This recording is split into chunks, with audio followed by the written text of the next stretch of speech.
Election माहौल बनते ही सियासी मैदान में हलचल पैदा होना शुरू हो गई है। जहां तहफुजात का इजहार किया जा रहा है तो वहीं इदारों की जानिब से इलेक्शन कमीशन की मुकम्मल हिमायत के अज़्म का इजहार भी किया जा रहा है। आज army chief general Asim Munir की ज़ेर सदारत 2 रोज़ा 261वीं कोर कमांडर्स कॉन्फ्रेंस हुई। पाक फौज के शोबा ताल्लुकात आवा के मुताबिक कोर कमांडर्स कॉन्फ्रेंस में फैसला किया गया कि पाक फौज आम इंतखाबात में इलेक्शन कमीशन को मत और जरूरी ताउन फराहम करेगी। फोरम ने दहशतगर्द ग्रुपों की पड़ोसी मुल्क में महफूज पनागाहों पर तशवीश का इजहार किया और पड़ोसी मुल्क से दहशतगर्दों की कार्रवाइयां और जदीद तरीन हथियारों की दस्तियाबी पाकिस्तान की सिक्योरिटी के लिए खतरा करार दी गई।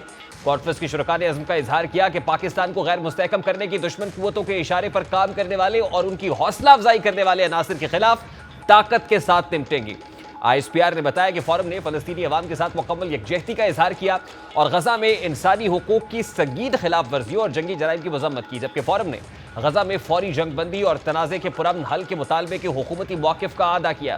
कोर कमांडर्स कॉन्फ्रेंस ने मकबूजा कश्मीर में भारतीय फौज की मुसलसल जबर पर शदीद तशवीश का इजहार किया और भारतीय फौज की शहरियों के अगवा, तशद्दुद और कत्ल की कार्रवाइयों की मजम्मत करते हुए कहा कि भारतीय फौज की मकबूजा कश्मीर में कार्रवाइयाँ इंसानियत के खिलाफ संगीन जराइम है।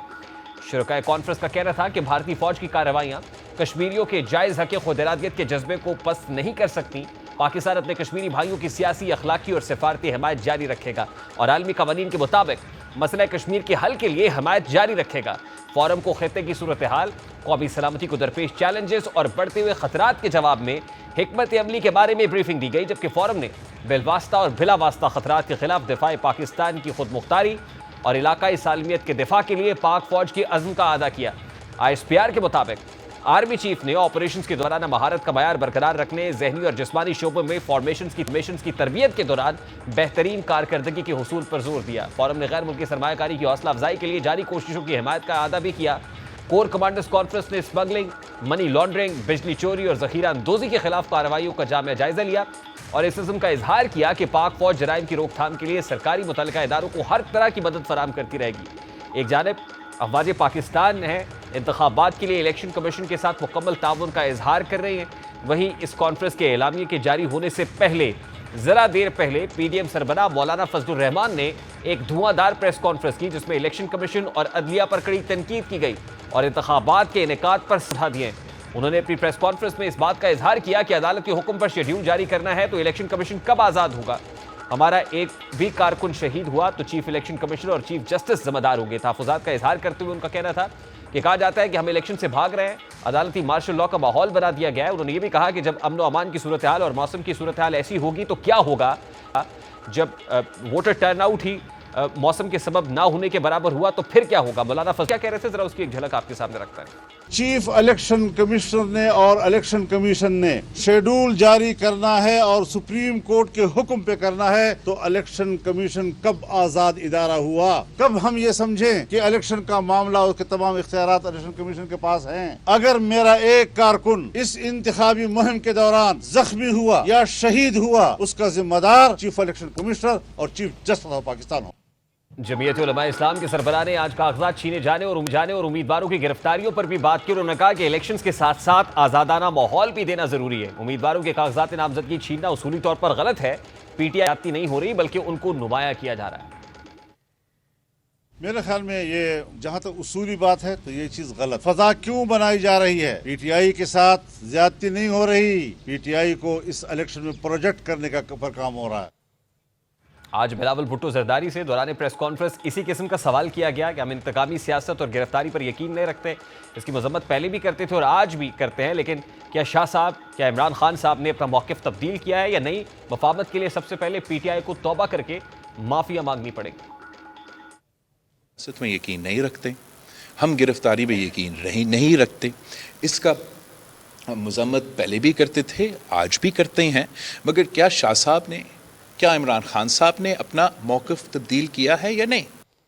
ये सब कुछ एक ऐसे वक्त पर हो रहा है जब तहरीक इंसाफ अपने वाइस चेयरमैन शाह महमूद कुरैशी की पुलिस के हाथों जिल्लत आमेज़ गिरफ्तारी पर खासी तनकीद कर रही है। ना सिर्फ पाकिस्तान तहरीक इंसाफ के चेयरमैन ये कर रहे हैं बल्कि सोशल मीडिया के ऊपर भी ये ट्रेंडिंग में है और इस पर बहुत बात हो रही है। गुज़श्ता रोज़ की गिरफ्तारी के बाद आज शाह महमूद कुरैशी को रिमांड हासिल करने के जुडिशल कॉम्प्लेक्स में ड्यूटी एडिशनल एंड सेशन जज सैयद जहांगीर अली की अदालत में पेश किया गया। तो वहाँ शाह महमूद कुरैशी ने जज के सामने आपदीता होते हुए अपने ऊपर होने वाले तशद्दुद की रुदात सुनाई।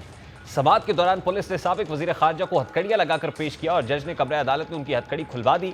कब्र अदालत में शाह महमूद कुरैशी ने ड्यूटी मजिस्ट्रेट से इस्तदा की कि मैं बयान रिकॉर्ड कराना चाहता हूं। उन्होंने कहा कि मुझे सुप्रीम कोर्ट के कायम मकाम चीफ जस्टिस समेत 3 जस्टिस साहिबान ने जमानत दी।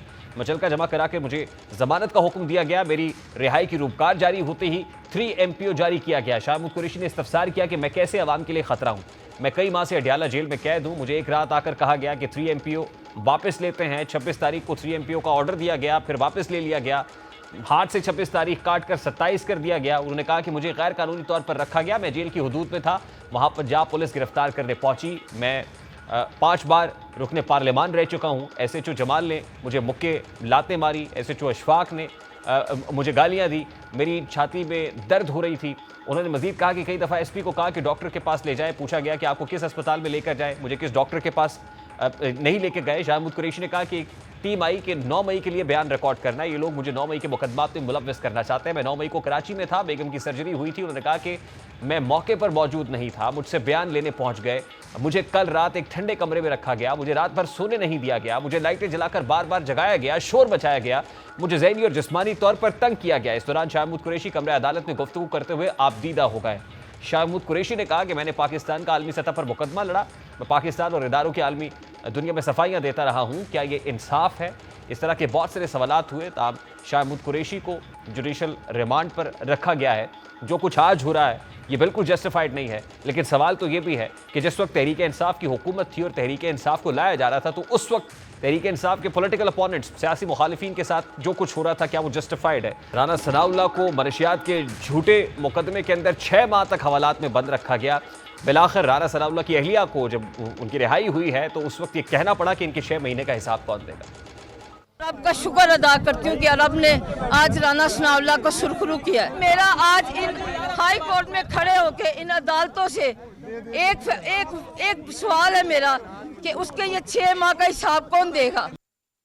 मरियम नवाज साहिबा को जब गिरफ्तार किया गया तो उस वक्त क्या सूरत हाल थी और क्या फेस करना पड़ा, जरा वो भी आपके सामने रखता हूं। आज सुबह फजर के बाद जब हम सोए, हमारा दरवाज़ा बहुत ज़ोर से किसी ने पीटना शुरू कर दिया। मैं सो रही थी, सफदर भी सो रहे थे। कहा सफदर से, मैंने कहा मुझे लगता है हमारे कमरे का कोई दरवाज़ा बजा रहा है। तो उन्होंने जब दरवाज़ा खोला उठकर, तो बाहर पुलिस खड़ी थी और उन्होंने कहा कि हम आपको गिरफ्तार करने आए। अभी वो अपने कपड़े तब्दील कर रहे थे कि मुझे दरवाज़ा तोड़ने की आवाज़ें आई और उन्होंने वो जो सिक्योरिटी लैच होता है दरवाजे का, उसको तोड़ा और कमरे के अंदर आ गए।